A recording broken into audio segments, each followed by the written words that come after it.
तो नमस्ते दोस्तों, जैसे कि मेरे लास्ट वीडियो में पावन खिंडम मूवी के बारे में मैंने काफ़ी कुछ डिस्कस किया, उसमें रिव्यू किया, बताया कि बजट अगर होता था तो किस स्केल पर ये मूवी हिट हो सकती थी। बट अपार्ट फ्रॉम दिस, इस वीडियो में हम लोग डिस्कस करेंगे कि क्या कुछ अच्छे पॉइंट्स मुझे लगे इस मूवी के बारे में।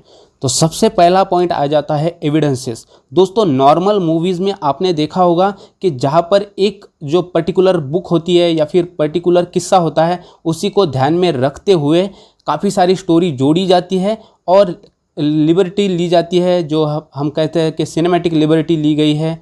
ओके, उस तरीके के कंटेंट ऐड करके एक भव्य दिव्य कलाकृति आपके सामने पेश की जाती है। बट इस मूवी में ऐसा नहीं है। इस मूवी में जो इतिहास से रिलेटेड बुक्स है, इतिहास से रिलेटेड जो भी कहीं पर भी लिखा हुआ है, वहाँ के रेफरेंस तो लिए ही गए हैं। साथ ही साथ में डायरेक्टर दिग्पाल लांजेकर जी ने बहुत इन डेप्थ जाकर इसका स्टडी किया है, छोटे से छोटे चीज़ के ऊपर गौर किया है। इवन यहाँ पर जो भी जिनके ऊपर ये मूवी फिल्माई गई है, उनसे भी इन डेप्थ जाकर वो मिले, वहाँ पर उनसे भी रेफरेंसेस लिए, क्योंकि उन लोगों की फैमिली है, जो उनकी जो पीढ़ी चलती आ रही है, उनके पास में जो रेफरेंसेस मिलेंगे वो आपको कहीं पर किसी बुक में डेफिनेटली नहीं मिलेंगे। तो ऐसे रेफरेंसेस को ध्यान में रखते हुए उनका डीप स्टडी है डायरेक्टर का, तो इसकी वजह से हमें मूवी में छोटी छोटी चीज़ों के ऊपर गौर दिया हुआ नज़र आता है, और जो डेफिनेटली आपने कहीं और देखा नहीं होगा। उसके बाद में सेकंड पॉइंट आता है सभी के जो कॉस्ट्यूम्स है, सभी का जो मेकअप है, सबके जो गेटअप है, और साथ ही साथ में उस टाइम का जो दौर दिखाया गया है उसको लेकर। तो वहाँ पर इस चीज़ का बखूबी ख्याल रखा गया है। सबके जो पोशाक है, सबका जो गेटअप है, मेकअप है, वो कहीं पर भी लाउड नहीं लगना चाहिए। उस दौर में जिस तरीके से लोग रहते थे उसी दौर के टाइप का लगना चाहिए, और साथ ही साथ में वहाँ के जो लोकेशंस है वो भी मिलते जुलते होने चाहिए। भले ही इस मूवी में जो पावन खिंड हमें दिखाई गई है वो डेफिनेटली रियल वाली पावन खिंड नहीं है, ऐसा मैंने सुना है। बट उसी जो किला है उसके नीचे में जो भी एरिया है वहाँ पर रियल लोकेशन पर शूटिंग इस मूवी की हुई है, क्योंकि रियल पावन खिंड में जाकर वहाँ पर शूट करना, वहाँ पर लोग भी आते हैं तो उनको भी संभालना ये थोड़ा सा मुश्किल हो जाता है। इसीलिए डायरेक्टर जी ने वहाँ पर एक ऐसी लोकेशन ढूंढ के निकाली कि जो पावन खिंड से ही मिलती जुलती है, जिसका लुक है, और वहाँ पर रियल लोकेशन पे शूटिंग की गई है।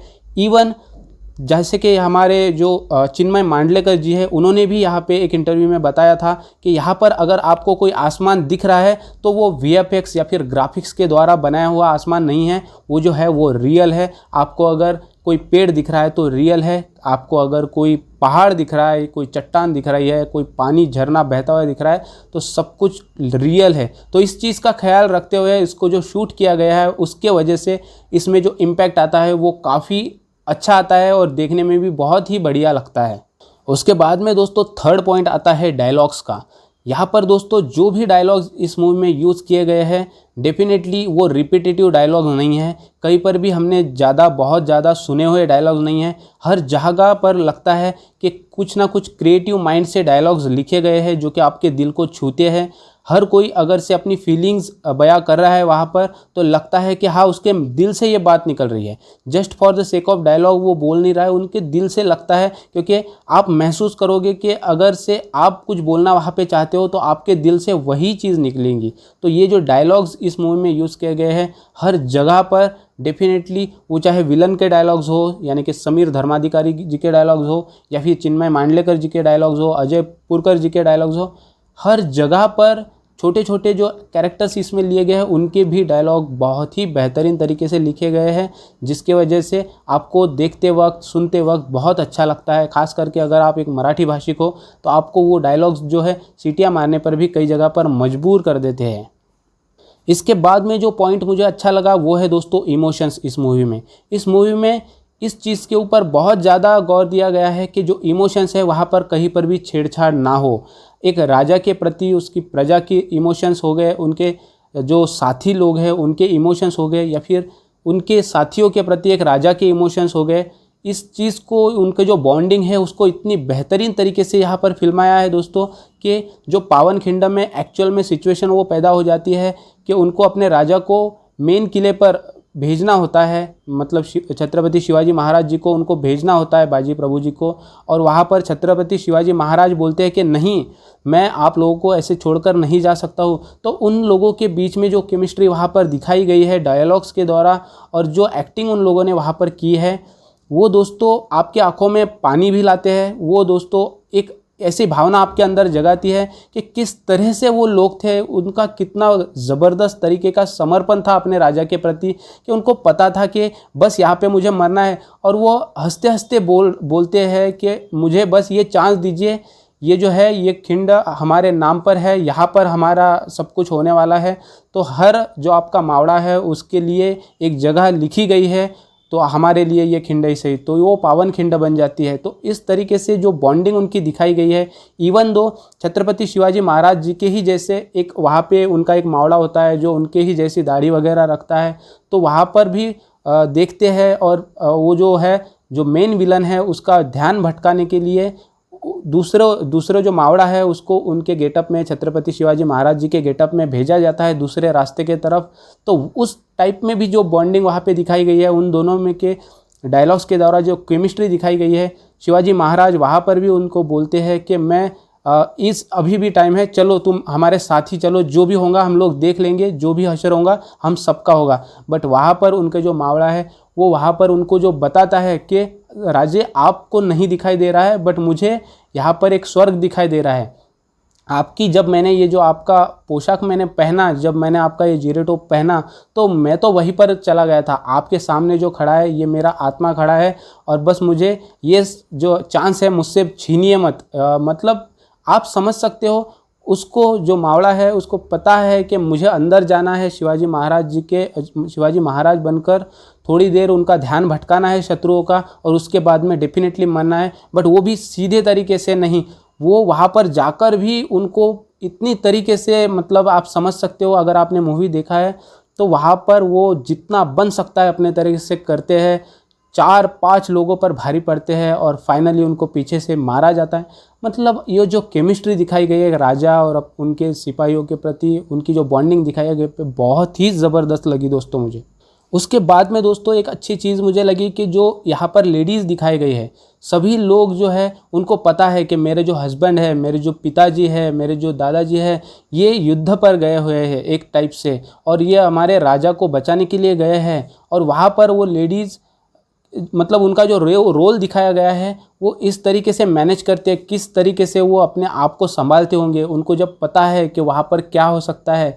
इवन दो एक सीन वहाँ पे दिखाया गया है कि जो हमारे उस मूवी में एक कैरेक्टर दिखाया गया है, उनके ऊपर आँच आती है, उनका जो जान है वो खतरे में होती है, और उस वक्त उनकी ही पत्नी अपने घर में बारिश हो रही होती है तो दिए को बुझने से बचाती है। और दिया अगर बुझता है तो मतलब ये एक आम सी फीलिंग हो जाती है कि दिया बुझ रहा है, मतलब कुछ ना कुछ अघटित होने वाला है, कुछ ना कुछ बुरा होने वाला है। तो दिए को बचाने के लिए जिस तरीके से वो वहाँ पर उनकी एक्टिंग दिखाई गई है, ज़बरदस्त दोस्तों। वो आपके आंखों में आंसू लाता है, वो जो क्षण वहाँ पे दिखाया गया है वो भी मुझे बहुत अच्छी लगी एक चीज़। और फाइनली में श्रीमंत श्री छत्रपति शिवाजी महाराज जाते हैं और बाजी प्रभु देशपांडे जी के घर पर, और वहाँ पर भी वो दुख अपना दिखाने जाते हैं और कहते हैं कि उन्होंने वीर गति को प्राप्त हुए हैं।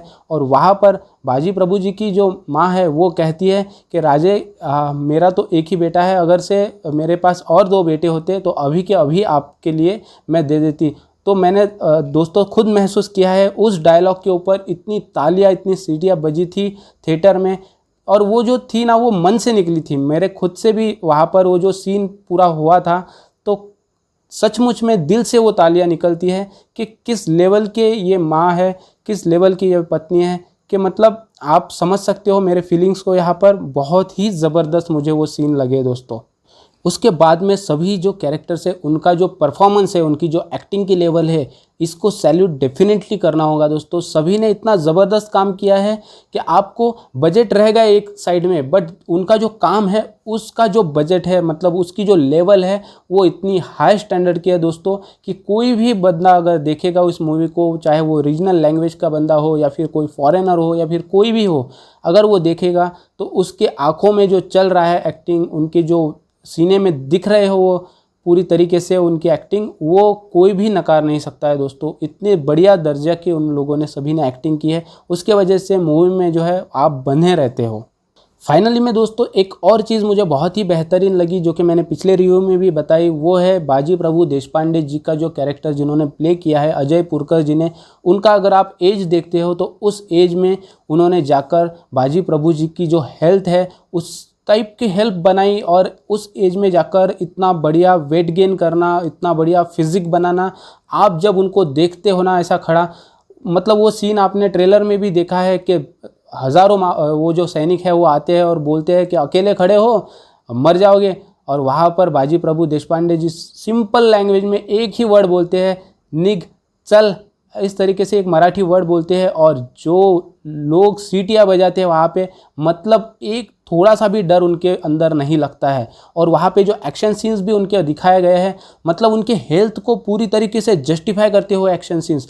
जैसे उनको पता है कि उनका फिक्स रहता है कि जब महाराज वहाँ पर पहुँच जाएंगे गढ़ पर तो वहाँ से 5 तोप वगैरह चलाएंगे, बट उनको तोप का आवाज़ आता नहीं है, तो उनको बाण भी लगते हैं, उनको गोलियाँ लगती है, उनको कितनी सारी तलवारें लगती है, फिर भी उठकर खड़े होते हैं, और जब तक तोप का आवाज़ नहीं आता है रुकूंगा नहीं, इस तरीके से वो लड़ाई करते हैं कि उनका जो शत्रु होता है सामने वो भी देखकर बोलता है कि कौन है यार, शिवाजी महाराज जी ने कैसे मावड़े पाए हैं, मतलब अगर इस तरीके की सेना मेरे पास हो तो क्या हो। मतलब उनको भी जलसी फील होती है उनको देखकर कि किस तरीके का मर्द मराठा है ये, और किस तरीके से जान लगाकर लड़ रहे हैं, खुद घबरा जाते हैं आगे शत्रु। इस तरीके की एक्टिंग उन्होंने की है। बाजी प्रभु देशपांडे जी का रोल जिन्होंने प्ले किया है अजय पुरकर जी ने, बहुत ही ज़बरदस्त एक्टिंग यहाँ पे की है, उसकी सराहना डेफिनेटली कोई कर नहीं सकता। इतना बढ़िया मुझे रोल उनका लगा। हालांकि उनको काफ़ी सारे दूसरे प्रोजेक्ट में मैंने देखा भी होगा तो पहचाना नहीं, बट यहाँ से उनको एक अलग सी पहचान यहाँ पे मिल चुकी है। और साथ ही साथ में छत्रपति शिवाजी महाराज जी का रोल जो चिन्मय मांडलेकर जी है, उन्होंने पिछले 2 सीज़न में भी किया है, फतेह शिकस्त हो, फर्जंद हो, और यहाँ पर भी पावनखिंड में। और मैंने जहाँ तक सुना है आने वाले जो 8 पार्ट्स वो बनाने वाले हैं, सभी में छत्रपति शिवाजी महाराज तथा माँ जिजाऊ का जो है वो रोल एक ही, मतलब वही बंदे करने वाले हैं वो लोग। तो उन्होंने भी एक ज़बरदस्त रोल किया है, सबकी एक्टिंग ज़बरदस्त है उस मूवी में। उसके बाद में पार्ट आता है दोस्तों म्यूज़िक बैकग्राउंड स्कोर का। बैकग्राउंड स्कोर इस मूवी में बहुत ही अच्छी तरीके से प्ले किया गया है, जहाँ पर एक्शंस के सीन हैं वहाँ पर भी, और साथ ही साथ जहाँ इमोशनल सीन है वहाँ पर भी। तो आप उसने बीच में जो मतलब बैकग्राउंड में एक पुआड़ा रन होता रहता है, और जिस तरीके से उसको फिल्माया गया है, रात के जो सीन है उनको रात में ही दिखाया गया है। ऐसा नहीं लगता है कि कहीं पर भी कुछ बैकग्राउंड इफेक्ट डाले हुए हैं या ग्राफिक्स डाले हुए हैं, ऐसा लगता है कि सच में ये रात के मतलब टाइम में जा रहा है, कीचड़ में से जा रहा है। और मैंने तो सुना है कि वो जो कीचड़ वहाँ पे दिखाया हुआ रियल वाले कीचड़ में से उन लोगों ने वो शूटिंग की है, और सब रियल लोकेशन पर की है। तो इतना बढ़िया तरीके से इस फिल्म को फिल्माया गया है।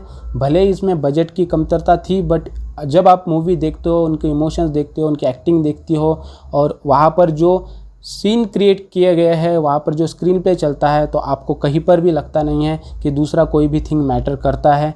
तो इस तरीके से मुझे बहुत ही बढ़िया ये मूवी लगी दोस्तों, और आई गेस आप लोगों को भी ये मूवी वन टाइम डेफिनेटली देखनी चाहिए।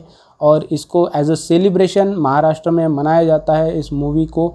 मतलब छत्रपति शिवाजी महाराज जी के ऊपर जब भी कोई मूवी आती है तो महाराष्ट्र में जो है वो एक तरीके का त्यौहार होता है दोस्तों। भले ही कोरोना की वजह से इस मूवी को काफ़ी डिले हो गया, बट ये मूवी जब आई तो इस मूवी में तहलका मचा दिया है, और मुझे बहुत ही अच्छी ये मूवी लगी। मैं दिल से इस मूवी की तारीफ़ कर रहा हूँ। मुझे किसी ने कोई पैसा नहीं दिया है या फिर कुछ भी नहीं दिया है। मैंने पहला इसके ऊपर रिव्यू बनाया, उसके बाद में मुझे लगा कि कुछ पॉइंट्स थे जो मुझे डेफिनेटली बोलने थे इस मूवी के बारे में, इसलिए ये 14-15 मिनट का मैं दूसरा रिव्यू बना रहा हूँ। और आपसे ये मैं गुजारिश करता हूँ कि आप डेफिनेटली इस मूवी को देखिए। कोई भी लैंग्वेज के पर्सन आप हो, बट स्टिल इस मूवी को देखिए। आप डेफिनेटली, आपकी आँखें नम होंगी और एंड में आप डेफिनेटली रोओगे। और इस बात के लिए तो आप डेफिनेटली रोओगे कि किस तरीके के लोग थे वो, और किस तरीके का उनका समर्पण था अपने राजा के प्रति, और किस तरीके के राजा है कि उन्होंने जो कुछ भी बन सकता है अपने प्रजा के लिए, अपने मावड़ा के लिए, सब कुछ किया। तो दोस्तों इसी के साथ मैं ज़्यादा नहीं खींचूंगा रिव्यू को या फिर मेरे इमोशंस को। अब बस मैं यही कहता हूँ कि बहुत रोया मैं, एंड में तो बहुत ज़्यादा रोया इस मूवी में, और आप भी इस मूवी को फील कीजिए, देखिए। हैव अ गुड डे दोस्तों। जय हिंद, वंदे मातरम, जय शिवाजी, जय भवानी।